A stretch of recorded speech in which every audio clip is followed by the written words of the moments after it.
Chinese companies are still supplying important drone parts to Iran and Russia, and they are doing it despite American sanctions.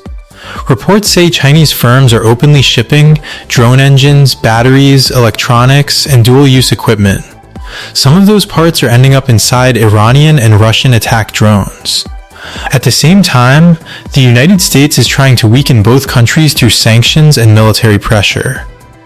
Here's how Chinese supply networks are helping sustain drone warfare in Ukraine and the Middle East. Reports say several Chinese companies are still shipping drone-related equipment to Iran and Russia. The products include drone engines, batteries, electronic systems, and aviation components. Many of these parts can be used in military drones. That means Chinese supply chains are still helping drone production continue despite Western sanctions. One Chinese company called Xiamen Victory Technology reportedly sent messages supporting Iran during the recent Iran conflict.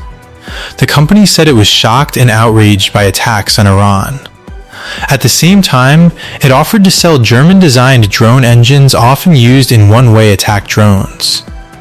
That immediately raised concerns in Washington, because the offer happened while the United States and Israel were attacking Iranian military targets. Iranian drones are now being used in multiple conflicts. Iran supplied drone technology to Russia during the Ukraine war. Iranian-style drones are also used by armed groups across the Middle East. These drones are cheap, easy to produce, and difficult to stop completely. That makes them one of the biggest battlefield threats today. Russia is now heavily dependent on drone warfare in Ukraine. Russian forces launch large drone attacks almost every day. Many of those systems depend on imported parts and foreign supply chains.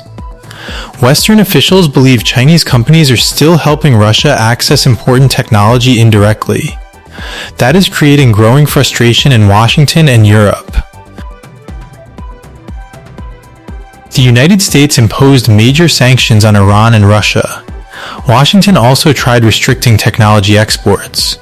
But reports show Chinese companies are still finding ways to supply dual-use goods. Some firms use indirect shipping routes and smaller business networks to avoid restrictions. That shows how difficult it is to fully block technology flows during modern wars.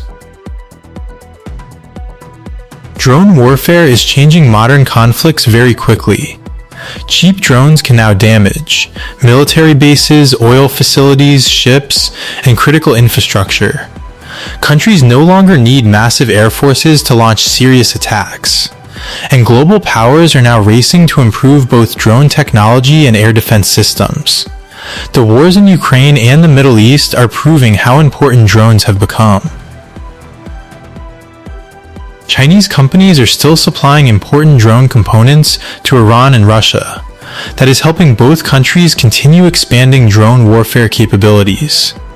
The United States is trying to stop those supply networks through sanctions. But the technology flow is still continuing, and modern warfare is becoming more dependent on drones every year. For more geopolitical and military analysis, subscribe to Indo-Pacific Report Global. And stay informed.